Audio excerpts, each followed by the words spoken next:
그때 이스라엘 백성이 둘로 나뉘어 그 절반은 기나스 아들 디브니를 따라 그를 왕으로 삼으려 하고 그 절반은 오므리를 따랐더니 오므리를 따른 백성이 기나스의 아들 디브니를 따른 백성을 이긴지라. 디브니가 죽음에 오므리가 왕이 되니라.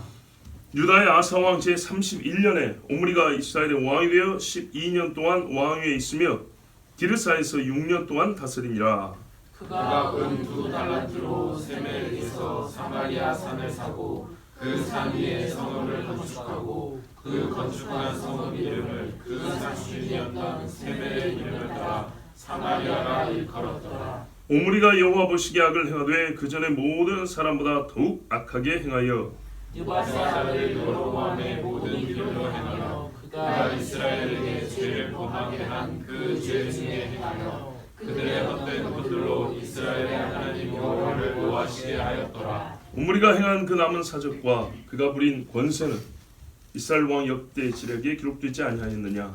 오므리가 그의 조상들과 함께 잠에 사마리아에 장사되고 그의 아들 아합이 대신하여 왕이 되니라. 유다의 아사 왕 제38년에 오므리 아들 아합이 이스라엘의 왕이 되니라. 오므리 아들 아합이 사마리아에서 22년 동안 이스라엘을 다스리니라.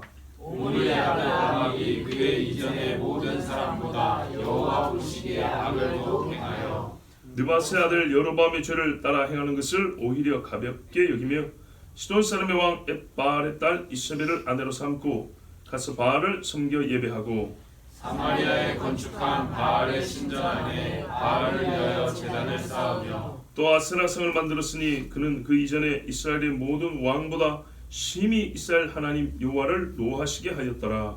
그 시대에 베델 사람 히엘이 여리고를 건축하였는데 그가 그 터를 쌓을 때에 맏아들 아비람을 잃었고 그 성문을 세울 때에 막내 아들 스굽을 잃었으니 여호와께서 눈의 아들 여호수아를 통하여 하신 말씀과 같이 되었더라. 아멘.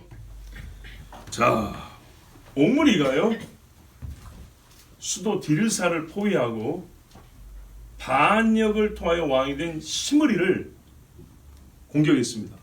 그러자 시므리는 스스로 왕이 되고 7일 만에 성에 불을 지르고 자결했습니다. 흔히 한국식 표현으로 7일 천하죠. 그러면 오므리가 바로 왕이 될 수 있잖아요. 그죠? 백성은 오므리를 왕으로 삼으려 했고 반란자 시므리를 금세 이겨버렸으니까 큰 손실도 없이 자기를 지지하는 많은 사람들과 함께 바로 왕이 되면 되는데 왕이 못됐다는 겁니다. 왜 그러냐? 새로운 경쟁자가 나타났는데 디브니라는 사람이 생긴 거예요. 디브니. 백성들이 보니까 평소에 이 디브니라는 사람을 추종을 했던 모양이에요. 왜냐하면 이 급박한 상황에서 실제로 오므리가 거의 실권을 장악하다시피 했는데도 불구하고 디브니를 따른 사람이 반이었다는 말은 갑작스러운 사건 때문에 오므리가 군대 장관이어서 소위 반란을 진압하고 본인이 왕이 될 정당성을 취득하는 상황이 됐지만 평시에 이 디분이라는 사람이 백성들의 신망이 높았던 모양이에요. 그래서 오므리가 왕이 되려고 하는데 백성들이 아니요 한 거예요. 우리는 디브니가 왕이 되는 게 좋습니다. 이런 거예요. 참 듣도 못한 일이 많이 나오죠. 그래서 이스라엘 제7대 왕을 놓고 디브니하고 오므리하고 일전을 벌입니다. 근데 그게 하루아침에 끝난 게 아니고요. 오래 갑니다. 좀 있으면 그 얼마나 기간이 지속되는지 알 수가 있습니다. 자, 요래 해가지고 둘이 싸웠어요. 근데 최종적으로 어떻게 되냐? 디브니를 쫓은 백성이 졌어요. 오므리 쪽이 이긴 겁니다. 그래서 오므리가 왕이 되었습니다. 야, 근데요, 이 나라를 보세요. 꼴을. 여로보암이 왕이 된 다음부터 왕 된 놈들마다 다 악한 놈들이죠. 우리 지금 읽었지만은 좋은 평가 있습니까? 좋은 평가 받는 사람 한 명도 없죠. 그래요, 여러분. 악한 자들이 수가 많다고 좋은 게 없어요. 수가 많으면 웬만한 경우는 좋습니다. 적은 것보다는. 그런데 악인은 수가 많았고 좋을 거 하나도 없어요. 고통과 피 흘림만 계속 이어질 뿐입니다. 자, 유다왕 23절입니다. 아사 제31년에 이 숫자를 잘 기억하세요. 오므리가 이스라엘 왕이 되어 12년을 위해 있으며 디르사에서 6년 동안 치리하니라. 이게 중요해요. 자, 지난주에 말씀드렸지만 그래도 혹시 까먹으셨을 것 같아서 다시 한번 정리해드립니다. 지금 이때는 저를 봐야 돼요. 북이스라엘의 여로보암의 아들 나답, 반란을 해서 왕이 된 바사의 아들 엘라에게 반역을 일으킨 누구? 시므리. 그렇습니다. 요 시므리가 며칠 됐다고요? 7일. 그러면 옴므리가 다시 쳤으니까 같은 해 왕이 돼야 되겠죠. 그런데 지금 몇 년 됐다고요? 북쪽 왕이 이제 남쪽을 기준으로 이렇게 연도를 계산해 보면 남쪽 아사 왕이 31년 통치할 때, 아사는 굉장히 오래 통치했죠.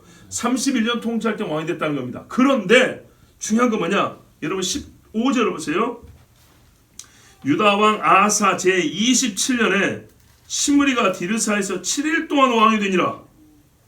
7일. 그러면 오므리가 시므리를 죽였으니까 죽이다시피 한 거죠. 포위했으니까 자기가 됐잖아요. 그러니까 죽이다시피 한 건데, 그러면 같은 해에 왕이 됐으면 아사 제27년에 시므리가 왕이 됐다가 7일 만에 죽고 오므리가 왕이 됐다 이러면 되잖아요. 그 사이에 해가 바뀌어도 28년이면 되잖아요. 근데 보세요. 31년에 왕이 됐다 했잖아요. 4년이죠. 그럼 아까 디브니하고 오므리하고 내전을 몇 년 했다고요? 4년 했다는 게 4년. 내전을 4년. 그러니까는 세력이 비등비등했다는 얘기고, 양쪽으로 나뉜 게 서로 양보 없이 치열하게 싸웠다는 겁니다. 그 사이에 외세 침략이 없었던 게 참 다행이에요. 자, 악한 자들이 많으면 쪽수가 많아 좋은 게 있어요, 없어요? 없습니다, 여러분. 지금 나라가 세운 지 몇십 년 됐는데 백성이 편할 날이 있습니까? 없죠. 인간적으로 보기에도 편할 날이라고 할 것은 여로보암이 다스렸던 초창기 잠깐. 예, 그때는 왜냐하면 이전에 솔로몬의 때 쌓아놓은 부가 이스라엘 전체에 퍼져 있었기 때문에 그거 뜯어먹고 있으면 돼요. 그런데 이제 그게 다 없어질 쯤 되면은 이 왕들이 이거 지혜롭고 거룩한 왕들이 나와야지. 이거 맨날 싸우고 반란하고 악을 저지른 왕이 이게 좋을 일이 있나요? 자, 이리에서 4년 내전을 한 다음에 오므리가 왕이 됐어요. 그리고 12년을 다스렸는데 여기 보니까 디르사에서 6년 그랬어요. 본래 수대에서 그 불타는 궁을 아마 수리해가지고 6년 다스렸고, 그 후에 6년 어디서 다스렸냐? 그게 24절에 나옵니다. 제가 은 2달란트 약 70에서 80kg의 은입니다. 어마어마하죠. 이걸로 세멜이라는 사람이 있어 사마리아 산을 샀대요. 처음에는 사마리아라고 안 불렀고 세멜이라는 사람이 가지고 있는 산을 산 거예요. 그 사람이 사는 산을 샀는데 거기다가 새로운 궁전을 지었어요. 그리고 그 궁 이름을 뭐라 하냐면 세멜에서 샀잖아요. 그래서 그 사람의 이름을 따서 사마리아라 이렇게 불러준 거예요. 자, 여기서 이제 사마리아의 유래가 여기서 나옵니다. 예. 그러면은 6년은 원래 수도 디르사에서 통치하고 나머지 6년은 어떻게 했다고요? 사마리아에서 다스렸다는 얘기죠. 근데 여러분들 알다시피 우리가 지어진 집을 이사하는 것도 하루아침에 되는 게 아니잖아요. 그러니까 디르사에서 6년 다스리는 동안 저기 사마리아 가서 땅 사고 궁전 짓고 있었겠죠. 궁 짓는 게 이러면 1, 2년 되는 게 아니잖아요. 아무리 허술하게 지어도 그럴 수는 없잖아요. 거기다가 탄 궁전을 이제 새로 짓고 자기가 새 왕조, 성씨가 바뀐 왕조란 말이죠. 그러니까 어떻게 해요? 잘 지어야겠죠. 수도를 옮기는데 멋지게 지어야겠죠. 그러니까 아마도 처음 수도 디르사에서 6년 사는 동안 저쪽 사마리아에서 부지를 마련하고 6년 동안 궁을 지은 걸로 생각됩니다. 그래서 6년이 지난 다음에 그쪽으로 옮겨 후반기 6년을 다스렸습니다. 그런데 이 오므리가 25절을 보면 하나님이 뭐라 하냐? 여호와 보시기에 악을 행하여. 우리가 하나님 앞에 서죠. 하나님 보시기에 악을 행하는, 이것이 우리 인간에 대한 최종 판단입니다. 한번 보면 그렇잖아요, 여러분. 살면서 100사람이 나에 대한 말을 하고 10,000사람이 나에 대한 말을 했다 치자고요. 나만 그렇게 당한가요? 피장파장 아닙니까? 나도 남 이야기하고 그 사람도 저 사람 이야기하고 이 사람은 요 사람 이야기하고 얽히고 설키죠. 그것 때문에 망한 사람이나 그것 때문에 흥한 사람이 얼마나 될까요? 흥해봐야 얼마나 흥하고 망해봐야 얼마나 망할까요? 근데 진짜 중요한 건 하나님이 내 말을 들으시고 하나님이 내 행위를 보시고 하나님 보시기에 어떤 삶을 살았냐, 이게 진짜로 중요합니다. 뭐 두 말하면 장소이죠. 영원한 판단이 여기 있습니다. 근데 하나님 뭐라 하느냐, 오물이 네가 뭐 새 왕조를 세우고 궁을 새로 짓고 백성들은 좋아를 했을지 모르지만 내 보기에는 이전의 모든 사람보다 더 악하다 그랬어요. 나라로 볼 때는 소위 인간적으로 새 시대를 연 사람 아닙니까? 그렇죠? 앞에 왕을 없앴고 새 왕조를 세웠고 또 궁도 새로 만들었고 사마리아 성 망할 때까지 거기에 있습니다. 굉장히 잘 지은 거죠.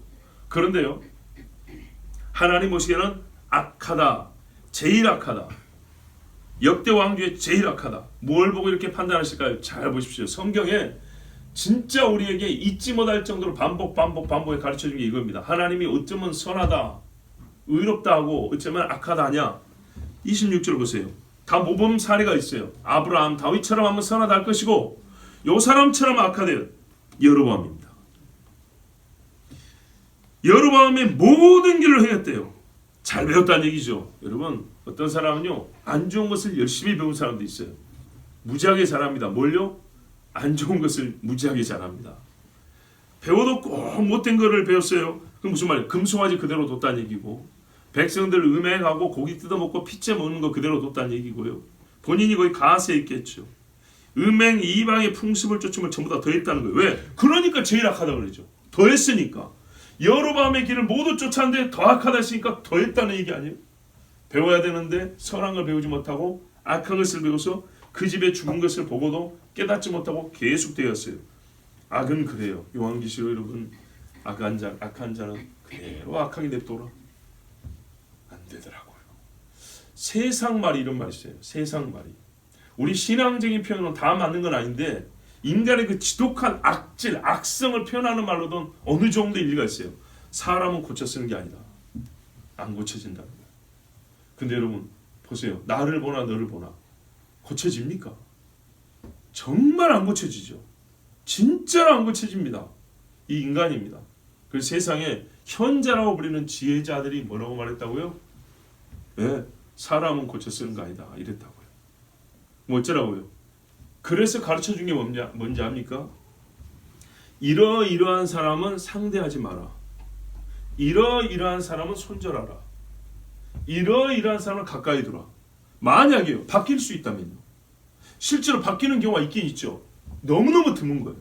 너무너무 드물기 때문에 세상의 선생들이 가르쳐주기를 고쳤을 생각하지 말고 차라리 안전한 건 뭐냐면 애시당초 이런 유형의 사람은 그냥 딱 치워버리고 얼굴도 보지 마라 이렇게 가르친 거예요. 그게 세상의 공자, 맹자, 묵자, 노자 이런 사람들이 했던 말입니다. 근데 어느 정도 일리가 있죠. 왜요? 어지간히 안 고쳐지니까요. 정말 안 고쳐지니까요. 그럼 어떻게 해야 고쳐지죠? 본래 하나님이 만드셨죠. 그래서 만드신 이만 고칠 수 있어요. 굉장히 상식적인 이야기 아닙니까? 하나님 외에는 고칠 수 없어요. 고친다고 하면 뭐예요? 아까 보세요. 판단도 인간들끼리 도찐개찐이잖아요. 네 나라랑 똑같이 만들고 똑같은 죄인들끼리 어떻게 고쳐지냐고요. 고쳐주지도 못하는 주제에 누굴 위해서 죽는다는 얘기입니까? 불가능한 얘기입니다. 그래서 하나님을 만나지 못한 사람 같으면 사실은 절대 변했다고 말해도 안 되고요.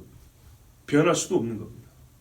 일부분 뭔가 약간 다르지 않더니 그건 훈련이나 습성에 혹은 어울리기 위하여 교제를 위하여 변할 수 있는, 하나님 없이도 변할 수 있는 매우 미약한 부분들입니다. 매우 작은 부분들. 본질과는 상관없는 부분에서는 변한 것처럼 보일 수 있지만 본질이 변한 것은 하나님 없이 절대 안 됩니다. 이 보세요. 이거 얼마나 많은 사람이 죽었고 고통을 당했습니까? 자기들의 선대 왕들이 어떻게 죽은지 다 봤잖아요. 그런데 오므리는 더 악했답니다. 그리고 이스라엘로 죄를 범하게 했다. 이 백성을 더 크게 죄범하게 했다. 이건 하나님 보시기에요. 저울에 달았더니 아무것도 아닌 거예요. 그래서 헛것인데 이런 짓을 해서 하나님 어떻게 해요? 노를 격발케 했다. 이제는 하나님은 노하게 했다 정도 아니고요. 격발. 확 불타는 거예요. 기름을 끼얹듯이. 그래서 어떻게 했습니까? 바로 이 집안 때문에 오므리 집안, 오므리 아들 아합, 요 집안 때문에 어떻게 했냐? 이스라엘이 망하게 되는 결정적 기울어짐이 일어납니다. 앞에 여로보암은 자기 집만 없어졌어요. 바사도 자기 집만 없어졌어요. 근데 아합과 오므리와 아합 이 부자 때는 하나님 어떻게 했냐면 이스라엘 없애버린다고 그냥 말을 해버렸어요. 끝난 겁니다. 남쪽에는 언제죠? 므낫세 때. 므낫세 때가 하나님이 더 이상 안 봐주고 이제는 끝을 딱 정해놨어요. 시간만 좀 남았을 뿐이지 반드시 끝을 낸다고 돼 있어요. 27절 보세요. 오므리에 행한 그 남은 사적과 그 베푼 권세가 이스라엘 왕 역대지에 기록되지 아니했느냐. 본인은 힘써 싸워 얻은 왕이라고 자부했겠죠. 내가 4년 피튀게 싸워서 얻은 왕조다. 그러나요, 그 자리가 이 사람을 더 큰 죄인 되게 만들었어요. 그랬잖아요. 하나님 뭐라 했어요? 가장 악한 왕이다 그랬잖아요. 현재까지 6명인데 제일 악한 왕이었어요. 백성을 위하여 내가 왕이 되어야 한다고 4년 동안 백성이 얼마나 많이 죽었겠습니까? 내전한다고. 그런데 왜 싸웠죠? 내가 왕이 되어야 백성이 산다고 싸운 거 아니겠습니까? 근데 어떻게 했습니까? 하나님 판단은 네가 더 많은 사람을 죄의 구렁텅이로 집어넣었다 그러잖아요. 가장 악한 왕, 백성으로 죄를 범하게 하여 하나님의 노를 격발히 일으켰으니 이 사람은 백성을 위하여 왕이 되겠다고 싸웠겠지만 하나님의 판단은 너로 말미암아 백성이 다 지옥 갔다는 얘기입니다. 바로 요 이야기가 땅에서도 이스라엘 역대 왕의 실록에 기록이 됐다는 얘기입니다. 여러분, 사람이 살면서요, 명분과 실익이 맞아떨어집니다. 명분과 실리라는 표현을 쓰죠. 체면이 있고요, 의무가 있어요. 그렇죠? 우리 심정적으로 정당하다는 게 있어요. 양심. 그런데요, 실제로 그러면요, 좋은 것이어야 돼요. 좋은 것. 이게 맞아떨어진 게 참 잘 사는 겁니다. 보통. 그런데 여기 이 나라를 보면요, 실익이 없어요. 계속 좋지 않은 겁니다. 하나님 앞에 죄 짓고 망하고 죄 짓고 죽고. 부족해서 백성이 힘들고 나라가 약해졌냐? 아니면 악해서 더 약해졌냐? 어느 면이라도 부족했으면 보충을 하거나 더 잘한 사람이 그 자리에 서게 하면 되겠죠. 악했으면 회개를 하거나 역시 마찬가지로 선한 사람이 나라를 다스리게 하면 되겠죠. 그런데 여러분, 이게 사람의 욕심이란 거는 그렇게 잘 되지 않습니다. 이게 고쳐지지 않아요. 그리고 오므리는 죽습니다. 28절을 보세요. 자기가 세운 사마리아 성에 장사됩니다. 그 아들 아합이 왕이 됐습니다. 아하, 어쩔까요? 이제 이스라엘을 망하게 하는 결정적 왕이 등극했습니다. 지금까지 이 보면요, 아합이 7번째 왕입니다. 죄가 계속 더해지고 악이 계속 깊어지고 순환이죠. 왕이 악해서 백성이 죄를 더 짓고 백성이 죄를 저하니 악한 왕을 세우고 신앙의 개혁이라는 게 하나도 없지요. 그래요. 지도자나 따르는 자들이나 서로가 서로를 만듭니다. 아합이 왕이 됐습니다. 언제냐? 29절 보세요. 유다 왕 아사 제38년에 오므리 아들 아합이 이스라엘 왕이 되니라. 오므리 아들 아합이 사마리아에서 22년을 이스라엘을 다스리니라. 오, 여기 이상한데? 아까 오므리가 31년에 왕이 됐다 그랬죠. 그걸 12년을 다스렸다 했잖아요. 31년에서 12년이면 아사가 살았다고 가정을 하면 43년에 12년을 못하니까 43년에 북쪽에서는 아합이 왕이 돼야 되겠죠. 근데 38년이면 7년밖에 안 지났네요. 무슨 말이죠? 7년밖에 안 지나서 왕이 됐으니까 5, 6년은 공동 통치를 했다는 얘기입니다. 예, 그 해를 포함시키면 6년이고 한 6년 정도 공동 통치했단 말입니다. 무슨 말이죠? 그러니까 저를 봐보세요. 오므리가 디르사에서 6년, 사마리아에서 6년이죠. 여기 6년 다스리고 사마리아로 옮길 때 7년 차죠. 요 7년 차에 아합이 같이 다스리셔야 했다 이 말입니다. 이해되시죠? 예, 다시 같이 다스려. 왜 그랬을까요? 왜요? 이런 경우는 대체로 보면 정치적인 이유가 있거나 개인 신상의 문제가 있어서입니다. 그 개인 신상의 문제는 보통 병입니다. 병. 남쪽의 경우도 발의 병이 있었다는 왕이 있고 무능병에 걸린 왕이 있죠. 그럴 때는 자기가 제대로 다스릴 수가 없습니다. 근데 정치적 이유는 어떤 경우냐면 왕이 예를 들면은 정복 전쟁을 나가요. 정복 전쟁을 나가서 아들한테 국내는 네가 다스려라 그래요. 그러면 이 사람이 나중에 자기 기록을 남길 때 이왕이면 길게 기록하면 좋죠. 그래서 아버지하고 공동 총치할 때부터 다스렸다고 써요. 그럼 공식 즉위는 아버지 돌아가신 때부터 또 한 걸로 해요. 그래서 딱 보면 즉위년이 2번 있는 것 같아요. 그렇게 보이는 케이스가 있어요. 근데 이 경우는 옹무리가 굉장히 강해서 정복전쟁을 떠난 것도 없고, 그렇죠? 또 이런 경우가 있어요. 정복으로 식민지를 다스리기 위해서 본 왕이 한번 순방을 가요. 그래서 몇 년 동안 다스리고 돌아오는 경우도 있어요. 근데 옹무리가 그런 적이 없어요. 이런 정치적인 상황이 아니면 어떤 경우냐면 병이 있었다는 얘기예요. 대개 병이 있어서 죽지는 않았기 때문에 왕위는 그대로 가지고 있지만 실제적으로 직무를 감당하기가 어려운 거죠. 그렇게 되면 서양이나 동양이나 이런 어떻게 해요? 왕세자라 그러죠. 빨리 세웁니다. 빨리 세워서 교육도 받게 하지만 실무를 분담을 해가지고 하게 합니다. 그래서 아마도 옴무리에게 병이 있어 아합이 남은 6년 동안 같이 다스렸다고 볼 수 있습니다. 그러면 옴무리의 나이가 그렇게 많지는 않았을 것인데 아마도 이 사람의 큰 죄로 말미암아 하나님이 그를 쳤다고 봅니다. 물론 사람이 보기에는 그 침이 어떤 원인이 있고 결과로서 몸이 안 좋은 사건이 있겠죠. 그래서 전쟁에서 부상을 입었다든지 그래서 이게 골병든 것이 다시 도졌다든지 뭐 이런 일들이 있을 수 있겠죠. 그리고 또는 갑자기 생각지도 못했던 어떤 속병이 생겨가지고 그렇게 뒤에 이제 앉아 있는 경우도 있을 것이고, 그래서 옴무리는 실제로 후반기 통치를 제대로 못합니다. 그리고 아합이 앞서 통치합니다. 그러니까요, 이 나라는 이름은 옴무리가 6년 더 있지만은 실제로는 일찍부터 아합의 나라가 된 겁니다. 그런데 아합이 왕이 될 때 결혼을 했을까 안 했을까요? 아마도 했거나 할 때쯤이겠죠. 거기다가 그 집에 들어온 여자가 누구냐? 이름도 유명한 이세벨입니다. 그러니까 일찍부터 아합의 나라, 이세벨의 나라가 되기 시작한 것입니다. 자, 한번 보십시다. 31절 느바스 아들 여로보암의 30절 먼저 보시면 옴므리 아들 아합이 그 전에 모든 사람보다 여호와 보시 악을 더욱 행하여, 야 갈수록 가관이네요. 이제 아버지 옴므리보다 더 악한 아들이 나왔습니다. 피를 보고 컸지 않습니까?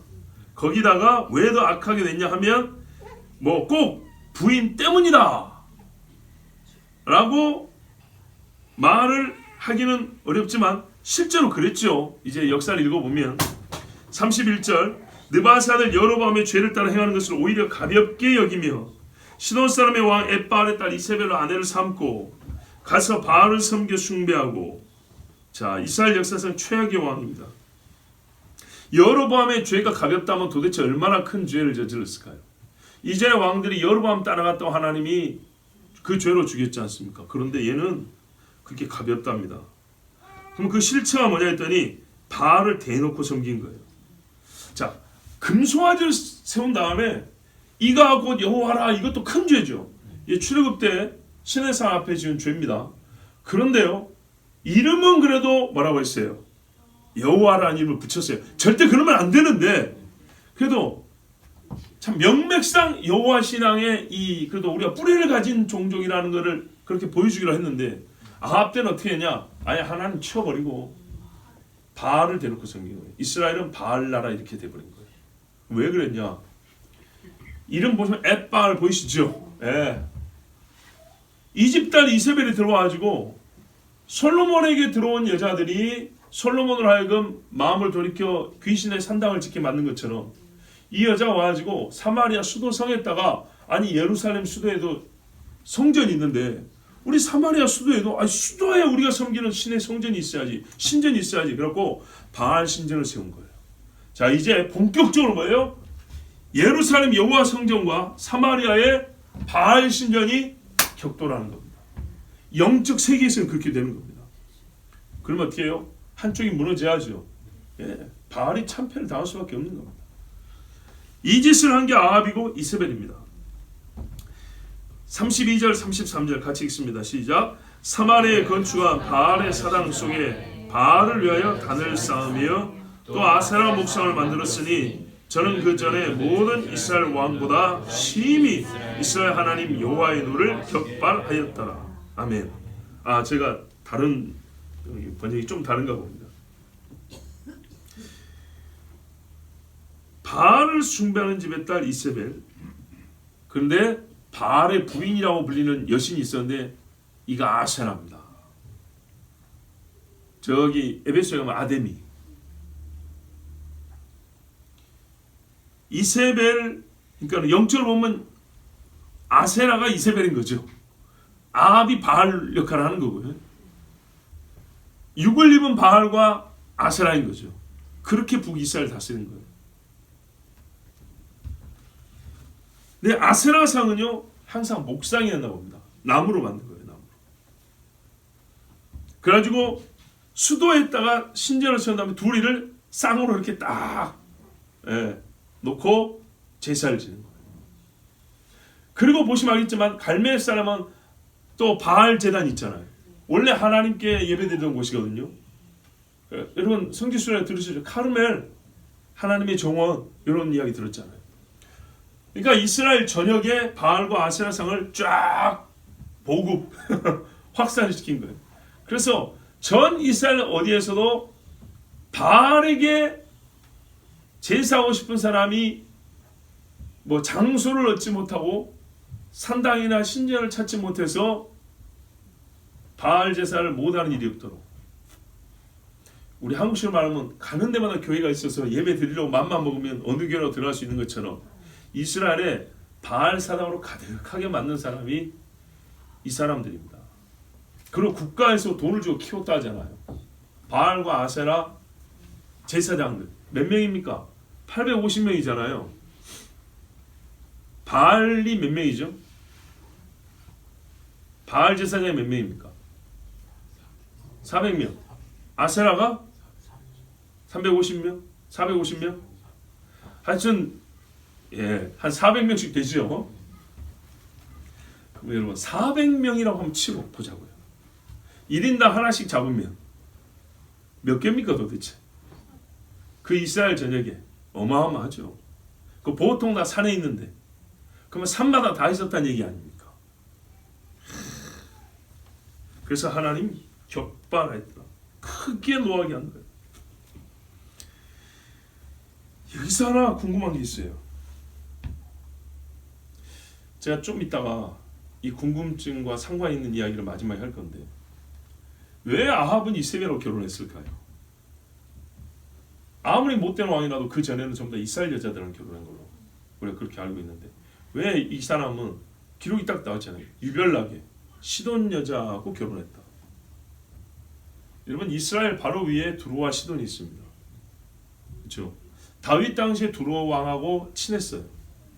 그래서 거기서 레바논의 백향목도 상수리 나무도 이렇게 운반하다가 쓰고 그랬지 않습니까? 솔로몬 때까지도. 근데 그게 바로 근처에 시돈이라는 데가 있단 말이죠. 고대 페니키아 사람들입니다. 근데 이 사람들이 바알 숭배를 하는데 해양 쪽이고 무역을 하는 사람들이라서 아무래도 이쪽 사람들이 이제 점점 강해진 모양이죠. 그리고 북쪽의 침략도 맞고 남쪽의 유다를 경계하기 위해서 정략적으로 이렇게 가까이 지냈을 가능성이 큽니다. 정치적인 이유가 있고 또 경제적으로 서로 득이 되니까 아마 동맹을 맺었을 겁니다. 그러나 여러분 이런 작은 것들을 얻고 나서 잃은 것은 뭐냐면 여호와 신앙을 완전히 잃어버립니다. 실제적으로 완전히 잃어버립니다. 보세요. 이 당시에 엘리야가 사역했잖아요. 바알에게 무릎 꿇지 않은 사람 몇 명요? 그럼 몇 퍼센트나 됩니까? 옛날에 전쟁하면 군사가 80만이 나옵니다. 군사 80만. 많은 사람을 군대로 동원했다 치더라도 인구가 수백만 아닙니까? 그렇죠? 인구가 수백만인데 그 중에 7천 명이면 많습니까? 700만 인구를 치자 하면요. 700만 인구면 여러분 7천 명이면 몇 분의 몇입니까? 1000분의 1입니다. 1000분의 1.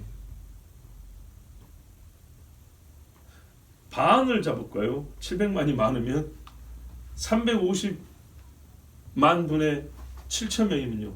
잠깐만 500분의 1이죠. 이스라엘에 하나님 여호와를 경배하고 바알에게 무릎 꿇지 않은 사람 7천 명이 많습니까? 적은 거예요. 제가 몇 번을 말씀드렸어요. 7천 명이니까 그냥 수가 천다니까 많다고 생각하지만 전체 인구를 보세요. 이 나라가 어떤 나라인데요? 그래서 엘리야가 그랬잖아요. 찾아봐도 아무도 없고 나밖에 없다 그랬잖아요. 나밖에. 왜 나밖에 없어요? 7천 명이니까 찾아봐도 없죠. 그 7천 명 중에 대놓고 사는 사람 어디 있어요? 다 숨어 있지 또. 그러니까 엘리야가 보기에는 아무도 없는 거예요. 아무도. 교만해서 한 소리 아니고 실제로 없는 거예요. 실제로. 제가 그래서 옛날에 어디 우유회사, 분유회사 다니는 자매한테 물어봤어요. 자매 회사에서 예수 믿는 사람 몇 명이 되냐고. 그러면 이건 이제 그 차트가 있을 거 아닙니까? 회원 뭐 이런 거 조사해 뭐 신호회라든지 이거 보면 몇 명이 있대요. 그런데 평시에 업무 중에는 발견할 수가 없대요. 그 본사 큰 건물 안에서 벌써 10년도 넘은 이야기입니다. 왜요?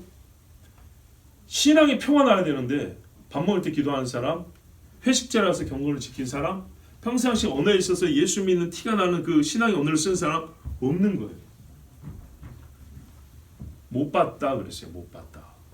근데 분명히 이력서라든지 뭐 그 회원들의 그러니까 사원들의 무슨 뭐 신사에 관한 기록들도 보면 종교란에 분명히 기독교에 쓰고 신회는 몇 명 이렇게 있을 건데 정말 보기가 어려운 겁니다. 매일 한 건물에서 살아. 여러분 그러면 이스라엘 전체 7천 명이면 없는 겁니다. 없는 거. 여러분 인자가 올 때 믿음을 보겠느냐 그랬죠. 근데 그 말은 무슨 말이에요? 구원받는 사람의 수가 적다 그랬죠. 분명히 적다는 얘기입니다. 이게 못마땅한 사람이 있어요. 그래서 뭐라 그래요? 아니다. 많은 사람이 구원받는다. 에이 그렇게 보면 안 된다. 다른 사람의 신앙을 그렇게 우습게 보면 안 된다. 우습게 보는 게 아니라 나는 말씀을 믿는 거라고요. 예수님 뭐라 그랬어요? 믿음을 보겠느냐 그랬죠. 볼 수 없다는 얘기죠. 그런데 아니래요 막. 그렇게 엄격하게 보면 안 되고 많은 사람이 그걸 보고 지금도 지금 교인이 몇 명이냐고 막 그런다고요. 그분들에게 꼭 해주고 싶은 말이 있어요. 바로 당신 같은 사람들 때문에 인자가 올 때 믿음을 보겠느냐 한 거다. 보세요. 안 믿잖아요. 안 믿잖아요. 인자가 올 때 믿음을 보겠느냐는 말씀을 안 믿잖아요. 그죠? 그러니까 믿음을 보겠느냐 그런 거예요. 믿음을 보겠느냐 하면 어떻게 믿어야 되죠? 아 믿음이 없구나 이렇게 인정을 해야 되는데 아니라고 고집을 부리는 거예요. 교인이 몇백만 명인데 지금 전 세계 기독교 인구가 몇 명인데 이렇게 우기는 거예요. 그래서 주님이 뭐라 했어요? 인자가 올 때 믿음을 보겠느냐 그랬잖아요. 그럼 어쩌라고요? 네가 숫자로 계산을 몇 명을 했던지 상관없이 주님 말씀을 믿으란 말이에요. 그게 믿음인데 보세요. 바로 그 사람이 안 믿잖아요. 그런 사람이 얼마나 많습니까? 그래서 믿음을 보겠느냐 한 거예요. 믿음 좋은 것처럼 많은 사람이 믿다고 그렇지만 그게 바로 믿음이 없다는 말이라고요. 왜 주님 말씀을 안 믿습니까? 사대교회 옷을 더럽히지 않은 자가 있다 그러면 있는 것이고 너희가 다 첫사랑을 잃었다면 잃은 것이고 믿음을 보겠느냐 하면 믿음이 없구나 하면 그렇습니다. 이게 믿음인데 꼭 하나님 말씀 중에 몇 개를 이렇게 딱 걸어가지고 아니라고 버티는 거예요. 거기서부터 어떻게 합니까? 그게 씨 뿌리고 독한 씨가 뿌려져서 계속 하나님 말씀에 불신에 거역에 왜곡에 삐뚤삐뚤하게 나가는 겁니다. 이세벨이 들어와가지고 바알을 숭배하기 시작했어요. 그래서 하나님은 어떻게 했냐? 재밌게도 여러분 재밌다 말이 좀 어울리지 않지만 이스라엘의 무서운 일들이 이때부터 이제 많이 일어납니다.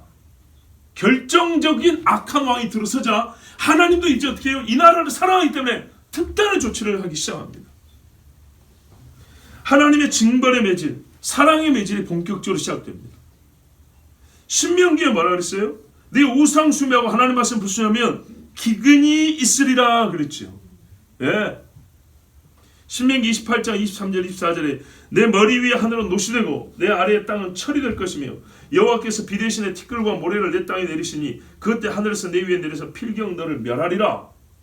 근데 여러분 이게 우리가 엘리야 때를 기억하는데요. 엘리야 때만 있었던 게 아니에요. 엘리사 때도 있습니다. 엘리사 때 7년 기근이 있습니다. 기근의 정도는 좀 덜했을지 모르지만 기간은 2배입니다. 엘리야 때 3년 반은 진짜 죽을 정도였어요. 엘리사 때도 7년 기근이 있었죠. 어디 나와 있습니까? 엘리사가 머무는 집이 있었어요. 엘리사가 지날 때마다 영접하는 집이 있었는데 노부부가 사는데 애가 없었잖아요. 그래서 엘리사가 축복기도하고 애를 낳았는데 얘가 죽었는데 다시 살려줬죠. 그러니까 이게 엘리야 때하고 지금 계속 반복되는 거예요. 그만큼 이 나라의 영적을 얻고 하나님이 특별한 은혜로 지금 계속 살려주라고 사인을 주시는데 이 아이가 어느 정도 컸어요. 아버지는 죽었어요. 시간이 좀 지났죠. 엘리사도 좀 나이가 들었는데 기근이 있었던 거예요. 그래서 선지자의 생도들도 먹을 게 없어가지고 쩔쩔맬 때 엘리사가 다니면서 막 죽도 끓여주고 그래갖고 그리고 구약판 오병이어가 있잖아요. 자루에 든 박을 끓여갖고 박죽을 끓여줬는데 먹고 뭐 남았다 뭐 이런 이야기 있죠. 예. 구약에서도 그런 일이 있었어요. 자, 그런데요 이제 너무 기근이 심하니까 아버지도 죽고 해서 이 엄마가 아들 데리고 타국에 갔다가 돌아왔어요. 근데 그동안에 다른 사람이 땅을 뺏어가고 있는 거예요. 그냥 왕 앞에 호소하러 온 거예요. 땅 좀 찾아달라고. 7년밖에 안 됐다. 근데 이거를 조사를 하자니 그렇고 애매하잖아요. 그때 그 게하시가 문둥병에 걸려고 있는데 게하시가 그래도 왕 옆에서 모시고 있으니 왕이 하는 말이 이때 이제 엘리사는 죽었어요.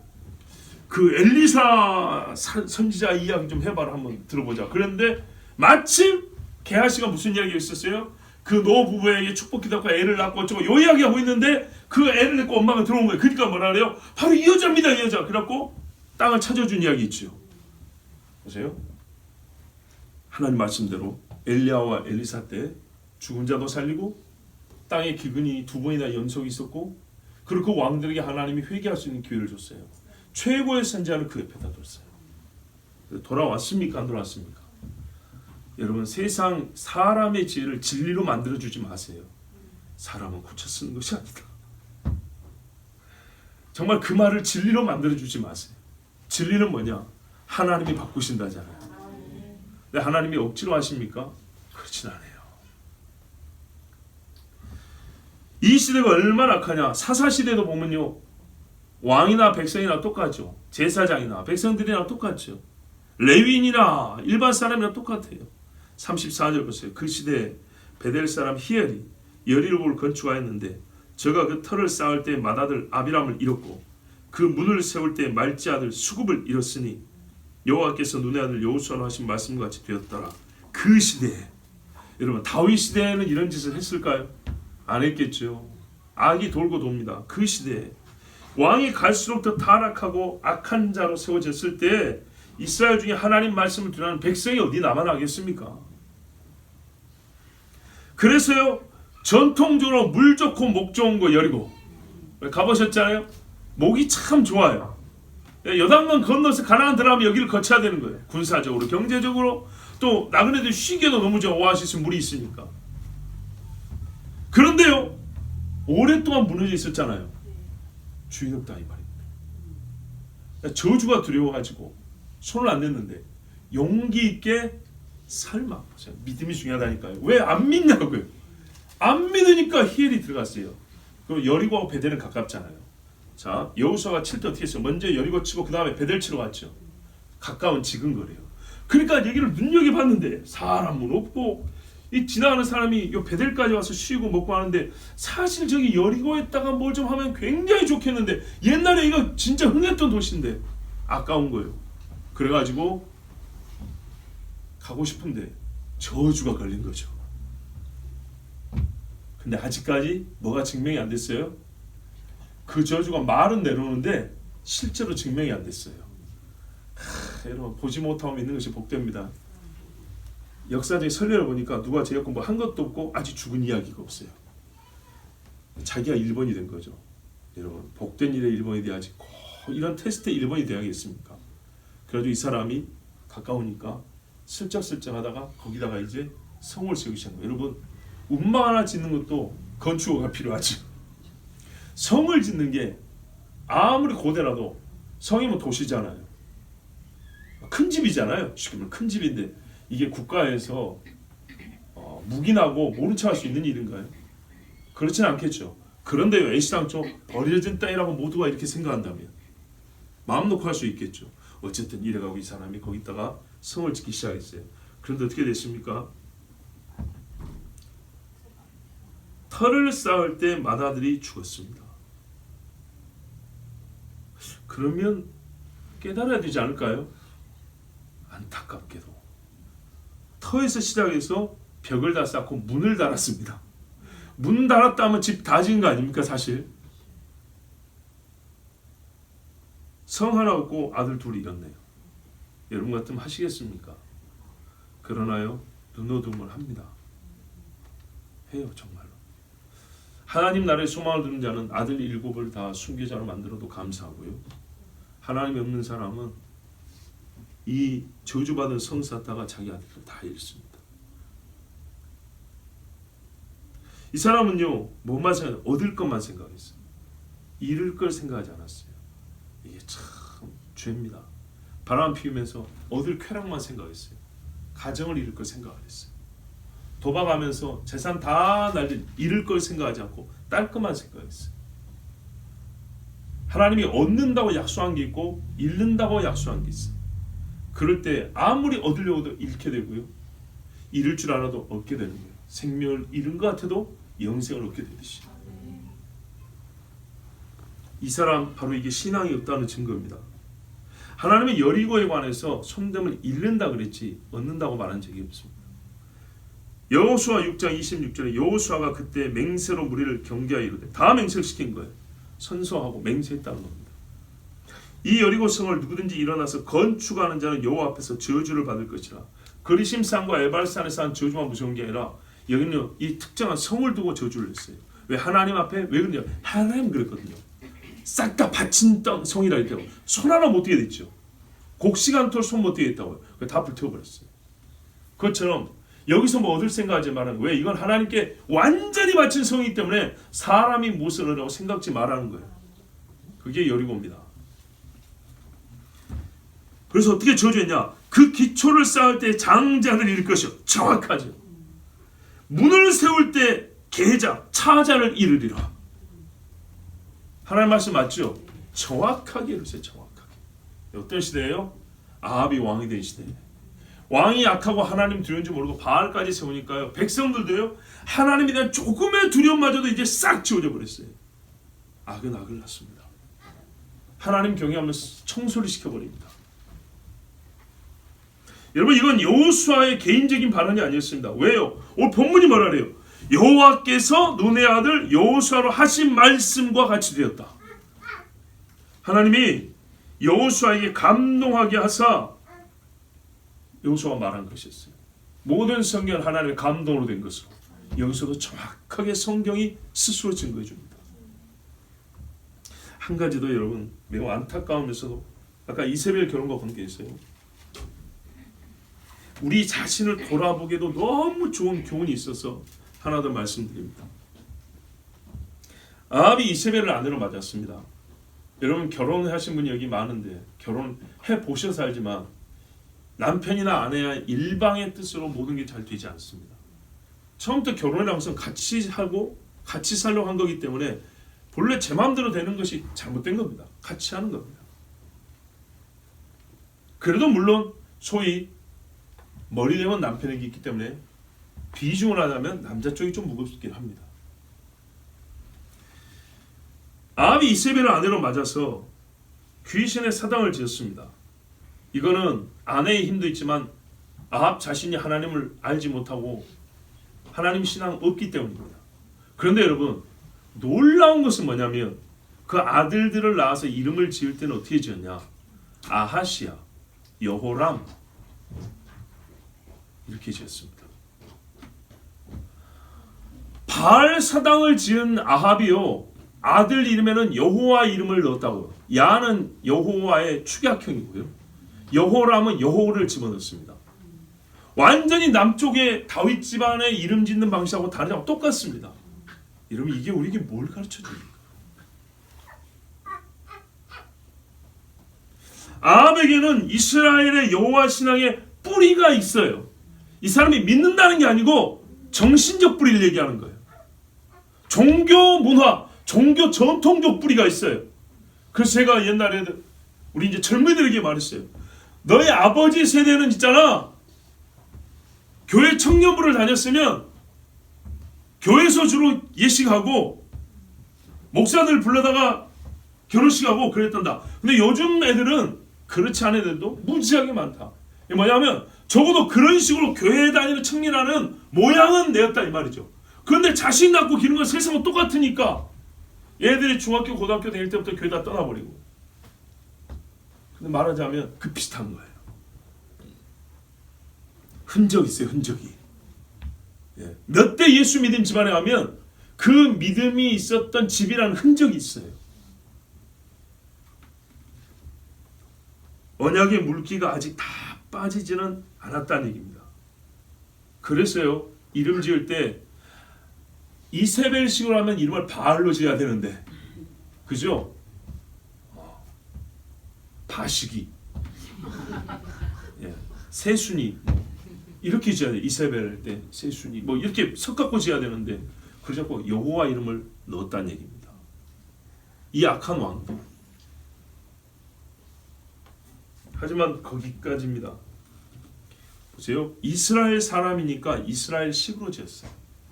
교회를 출석했던 사람이니까 교회식으로 지었어요. 조금 더 쳐줘서 성경식으로 지었어요. 이름을. 그런데요. 이게 여러분 실질적인 신앙의 증거는 아닙니다. 우리 자신을 한번 보자고요.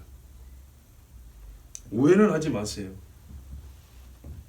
아이 이름 중에 모세도 많고요. 그래 우리도 있네 보니까 내가 설교 준비할 때는 생각 못했는데 우리 중에 있나 이렇게 생각이 안 나더라고. 근데 이제 보니까 있네. 에론이 있잖아요. 여호수아 이름도 있고요. 요셉이 요한이는 엄청 많아요. 그죠? 이건 또 두 글자 가지고 우리나라식으로 짓기로 추린 거예요. 등등 사라도 있지, 라헬도 있지. 우리나라 여자 이름 중에 라헬 있어요. 예. 뭐 꼽으면 너무너무 많아요. 가만 보니까 요셉이 제일 많은 것 같아요. 그러면 그 이름이 그 자신의 신앙을 말해줍니까? 그 아버지의 신앙을 증명해줍니까? 뭐는 증명해주는 게 확실하냐? 기독교 집안이구나. 교회를 다닌 사람이구나. 적어도 성경에서 요셉이라는 사람을 들은 적은 있구나까지는 분명한 거예요. 그게 아니고는 질 수가 없어요. 그런데요. 요셉과 같은 신앙을 가졌느냐? 모세와 같이 하나님 앞에 헌신한 사람이냐는 별개죠. 물론 우리가 똑같을 수는 없어요. 똑같을 수 없지만 삶을 똑같이 못해도 동일한 신앙 정신만큼 있어야 될 거 아니에요? 그러냐? 그건 별개라는 겁니다. 욕하려고 그런 게 아니라 이 차이를 우리가 인정해야 된다는 거예요. 보십시오. 한자 이름을 지어도 마찬가지예요. 우리 이름은 다 한자 이름이지 않습니까? 그 이름 중에 나쁜 게 뭐가 있어요? 다 좋아요. 그런데 그 이름대로 대부분 다 살지 못해요. 그 이름이 그 이름의 뜻의 삶을 확보해 주지 못한 것처럼 성경적 이름이 그 사람의 성경적 삶을 확보해 주지 못한다는 얘기입니다. 그러나 우리가 느낌으로는요. 한자 해석은 어렵지만 우리 신앙인들이 보기에 성경적 이름을 들으면 그 자체로 뭔가 신앙적 안도감이 들죠. 이름이 저런데 설마 악인이겠어요? 남자나 여자나 소개할 때 아빠. 제 남자친구 이름이 뭔지 아세요? 여호수아예요. 여호수아. 아빠는 아빠 자식 이름 그렇게 안 졌잖아요. 응? 엄마 제가 며느리감 데리고 올라왔는데요. 그러니까 신앙생활 하냐? 아이고 엄마 사라야 사라. 그것만 믿으면 큰일 납니다. 그러면 아내 바알 숭배를 꺾거나 이세벨의 아세라 숭배의 정신을 이기지는 못했어요. 이름은 여호람, 아하시아라고 지었지만 그 자식들이 다 바알과 아세라 숭배자가 되었습니다. 정말 우리에게 우리의 신앙의 삶을 비춰보게 하는 아주 정말 실질적인 교훈적인 이야기 아닙니까?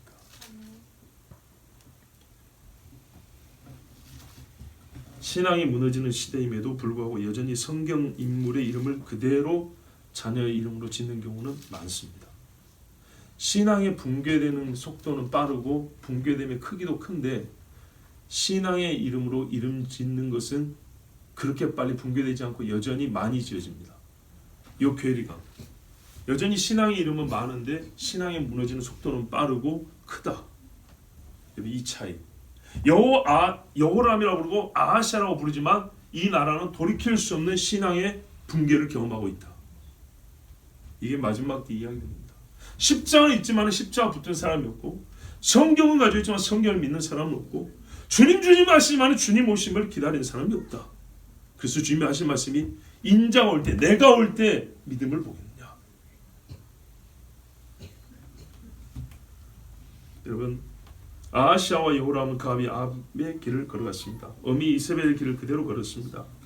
경건의 모양이었을 뿐입니다. 이름은 능력이 필요는 아니었습니다. 우리 시대는 경건의 이름으로 경건의 모양을 유지하는 자는 많습니다. 그러나 경건의 능력으로서 경건의 삶을 사는 이가 적으니 한마디로 아합 같은 죄인들입니다. 그러므로 누구든지 이름만으로 경건의 모양을 내는 사람은 아합의 집과 같이 될 것임을 알아야 합니다. 자, 이제 이 나라를 어쩌면 좋습니까? 어쩌면 좋습니까? 하나님이 허물어버린 우상을 다시 세우고 오히려 하나님을 주저앉혀버린 하나님이 주저앉혀버린 여리고를 다시 세우겠다는 이 나라는 어쩌면 좋습니까? 솔로몬이 이방인을 아내로 맞아가지고 나라가 쪼개지는 것을 보고도 똑같이 이방인을 아내로 맞아서 귀신의 사당을 쏘였으니 이 나라가 쪼개지지 않고 버틸 수 있겠습니까? 두 번째니까 쪼개지는 것이 아니라 이제는 나라가 망해버립니다. 여러분 우리는 이제 앞으로 그 과정을 보게 될 것입니다. 그러나 감사하게도 하나님이 바로 끝을 보이지 아니하시고 아직 시간을 두셨습니다. 그 시간 동안 하나님이 뭐 하셨습니까? 그냥 시간만 흐른다고 의인 되나요? 아니라니까요, 여러분. 때가 되면 그냥 돌아오는 게 아니고요. 그 때가 될 때까지 계속 외쳐야 되는 거죠. 가만둬도 때가 되면 아니요. 정말 여러분 차 타고 시외를 나가보십시오. 옛날에 농사지었던 땅들이 묵혀져 있습니다. 여러분 눈에 산으로 보이는 것들이 옛날에 밭이었던 땅이 얼마나 많은지 아십니까? 몇 년 농사 아니면 돌밭이 되고 일반 임야처럼 야지가 되어버립니다. 그러면 다시 그게 밭으로 되려면 어떻게 해야 되죠? 그렇죠. 갈아엎고 돌 다 걷어내고 빌려주고 이렇게 해야 됩니다. 가만둔다고 돌아옵니까? 무슨 진화로 믿습니까? 가만둔다고 땅이 옥토가 됩니까? 임야가 버려진 땅이 농토가 되나요? 절대 안 됩니다. 절대로. 가만두지 아니하시고 하나님이 시간을 주신다는 것은 그 시간 동안 하나님이 일을 하신다는 겁니다. 그런데 그마저도 외면하면 어떻게 될까요? 이제는 끝이 옵니다. 하나님께 우리는 감사해야 됩니다. 하나님이 이 약한 세대를 위하여 엘리야와 엘리사라는 최고의 선지자를 예비해 두셨습니다. 정말로 사랑하는 이스라엘. 하나님 항상 뭐라고 불러요? 나의 벗 아브라함의 자손아, 나의 택한 야곱아, 내가 불러 세운 이스라엘아, 이런다고요. 이 택한 야곱을 살리려고 개인 자신의 삶은 없다 할 정도로 헌신한 두 선지자를 하나님이 세워주셨습니다. 그들에게 외치게 하시고요, 기적과 이사를 베풀게 하시고요, 또 고생하게 하심으로 이스라엘로 돌아올 수 있는 기회를 주셨습니다. 우리는 앞으로 그 이야기를 볼 것입니다. 뭐죠? 인간의 죄가 그게 나라가 망할 조건을 충족시킨 이스라엘. 그러나 그 망함을 막아보시려고 하나님께서 두 선지자를 보내서 외치게 하시고 하늘의 놀라운 기적과 이사를 표로 보여주셔서 내가 이스라엘의 하나님이요 내가 아직 너희를 버리지 않았으니 너희는 지금 돌아오라 하고 하나님이 외치시는 이 정말 영적인 숨막히는 대결 또는 밀고 땡기는 이 역사를 보게 될 것입니다. 이스라엘 멸망 전 하나님의 부르심과 사람의 거역의 줄다리기, 이 마지막 때도 이런 일이 아니라 이 일은 반복됩니다.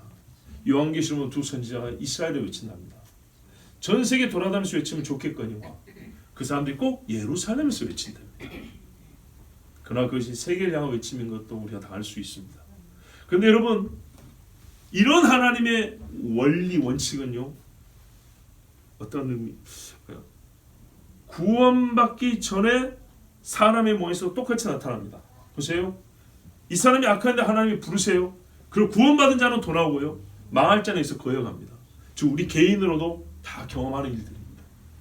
우리에게 하나님이 죄를 졌을 때 당장 소멸하지 아니하시고 기회를 주시고 시간을 주시는데, 그냥 시간만 주는 게 아니라 그 과정에 우리에게 복음 전할 사람, 나를 위해 기도해 주는 사람, 또 나를 꾸짖는 사람, 나에게 신앙의 모범을 보여주는 사람, 또 때로는 하나님이 천재지변을 통하여서 우리에게 징표를 주시고, 이렇게 해서 우리를 부르신 것처럼 이스라엘에게 그 기회를 주십니다. 바라기는요, 마지막 나팔이 불기 전에, 사마리아를 에워싸는 적군의 나팔 소리가 들리기 전에, 또한 우리 모든 세계는 예수께서 오시는 마지막 나팔 소리가 들리기 전에 다 하나님 앞에 돌아오기를 바랍니다. 지금 하나님의 종들의 나팔 소리가 울려 퍼지고 있습니다. 이때 거룩하신 주 하나님께 돌아오십시오. 하나님이 긍휼히 여기시고 구원하십니다. 우리 이 시간 함께 기도합니다. 하나님 아버지, 이스라엘을 보게 하여 주시고 오므리와 아합의 때를 알게 하여 주셔서 우리로 하여금 우리 신앙을 돌아보며 정말 주님이 하시는 일을 알게 하여 주시고, 하나님이 얼마나 우리에게 긍휼과 사랑을 베푸시는지 보게 해주셔서 감사합니다. 또한 우리가 얼마나 악하고 무서운 때를 살고 있는지, 하나님 앞에 거역과 불순종의 시대를 살고 있는 것뿐만 아니라 내가 그 중심에 선 사람인지 아버지 내 자신을 돌아봅니다. 주여, 신앙의 흔적만 갖고 있지 않게 하여 주시고 신앙의 본질을 갖고 있게 하여 주시고 경건의 모양이 아니라 경건의 능력을 가진 하나님의 백성이 되게 하여 주시옵소서. 우리 주여 한번 기도합니다. 주여.